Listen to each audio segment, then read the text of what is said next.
دو breaking news کے ساتھ میں آپ کی خدمت میں حاضر ہوں۔ سب سے پہلے میرے دیکھنے والے میرے تمام دوستوں کو میرا السلام۔ میں سلمان وسیع DNP fast news YouTube channel کے ساتھ آپ کی خدمت میں حاضر ہوں۔ شیخ رشید صاحب کا جو پاکستان کے وزیر داخلہ بھی ہیں، ان کے گھر کا گھیراؤ کر لیا گیا اور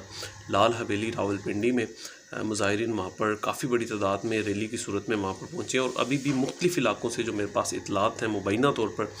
کہ وہاں پر لوگ آ رہے ہیں اور وہاں کا ان کے گھر کا جو ہے گھیراؤ کر رہے ہیں، اور وہاں پر اس وقت سیکیورٹی کافی ہائی الرٹ کر دی گئی ہے، اور وہاں پر پولیس اور رینجر کو بھی طلب کر لیا گیا تاکہ کوئی بھی ناخوشگوار واقعہ پیش نہ آئے۔ دوسری بریکنگ نیوز، گورنر پنجاب اور وزیر قانون جو کہ کالعدم قرار دی جانے والی طریقے لبیک کے ساتھ مذاکرات بھی کر رہے ہیں، اور مذاکرات میں اور بہت جلد قوم کے لیے، پاکستان کے لیے خوشخبری کی بھی امید کی جا رہی ہے کہ حالات اور جو اس وقت کافی خراب ہو چکے ہیں وہ اپنی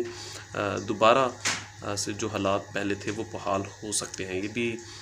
بڑے کنفرم ذرائع کے ذریعے سے مبینہ طور پر یہ اطلاعات میں آپ کو دے رہا ہوں۔